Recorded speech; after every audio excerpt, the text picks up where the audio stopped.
Hi, today I'm going to show you how to make banana pudding pie. It's one of my family's favorites and I hope that it'll be one of yours. It is easier than you might think to make it all from scratch, and you can even sub in some store-bought ingredients if you want to. We're going to start out making the vanilla wafer crust. I just crush it up with a rolling pin because I don't want to wash the food processor. But you just crush it up real good however you want to. Make it, I like irregular chunks. They look like different sizes. I think that rustic look is really nice. You can just stir those into melted butter until it holds together like wet sand. And if it doesn't hold together, you can always add a little bit more butter, like a tablespoon at a time. And you just press that into your pie plate. And I like to use a shot glass or a flat bottom glass, but you could also use a pastry tamper. And I just press it around, and I don't take it too serious. I leave the rough edges. I like the rustic look, but if you want to make it really nice and neat, you can spend the time doing that. And then you just, after you're done, you bake it for about 10 to 12 minutes. Now it's time to make the custard. First, we're going to whisk together our dry ingredients.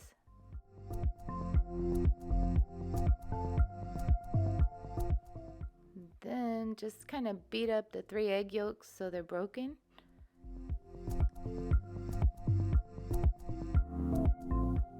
Next, you're going to add your milk and cream to your saucepan and heat that over a medium heat, stirring constantly. You want to scald the milk, but not get it to boiling.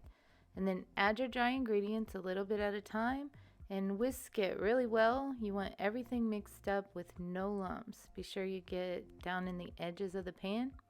And then here comes the fun part. We get to constantly stir while heating the mixture to boiling. And this takes a few minutes, but you want to get it boiling and then boil it for another minute. You want to be sure to cook that flour really well. It'll be a little bit glossy. And now it's time to temper the eggs. You just very slowly and steadily whisk in some of that hot custard into your egg yolks while stirring it. And this will heat up the egg yolks so that they don't turn into scrambled eggs. Because I don't know about you, but I don't want scrambled eggs in my banana pudding pie. So just go slow and you can do it. If it's too hard for you to pour it from the pan, it's perfectly fine if you pour some into a measuring cup and then pour from the measuring cup. And then just whisk it together, get it real smooth. And then I always like to add a little bit more.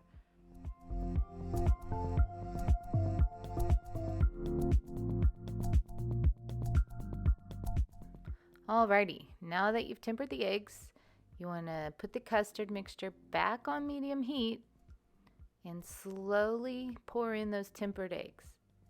You want to stir constantly so that the pudding doesn't scorch. Keep scraping the bottom of the pan because that's where it tends to burn. And if you scorch it, it makes the whole mixture taste burnt. So you really don't want that to happen. So after that custard starts boiling, you want to keep it boiling for about 2 minutes while stirring constantly. And then you'll be done. Your pudding should be thick and glossy, ready for that butter and vanilla.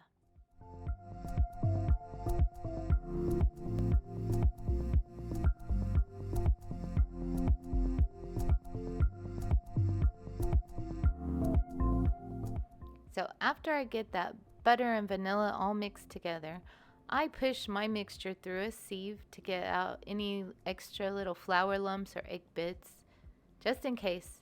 Then I cover it with plastic wrap and put that in the refrigerator for at least 2 hours, and overnight will work too. You can make part of it one day and part the next. Now it's time to make the whipped cream. You can do this by hand with a hand mixer, or you could do it a stand mixer. And the full instructions are on the website, so check them out if you need more details. And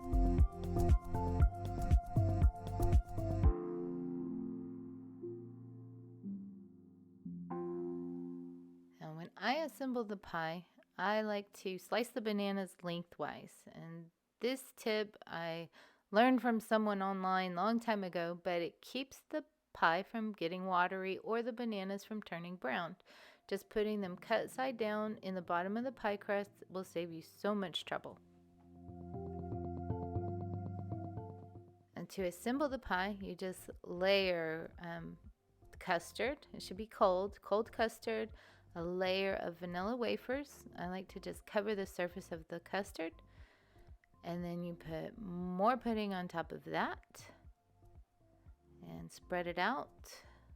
I like to leave a little bit of those vanilla wafers peeking out the side. I think it's pretty, but you can do it however you want. And then sometimes I put more vanilla wafers under the whipped cream, and sometimes I don't. It just depends on how much cookie to pudding ratio I want. And then I sprinkle some cookies on top just to make it look pretty, and I arrange them however I feel like doing it at the day. At this point, it's the artist's choice, so make it however you like, and then refrigerate it until you serve. Enjoy. I hope you love it as much as I do.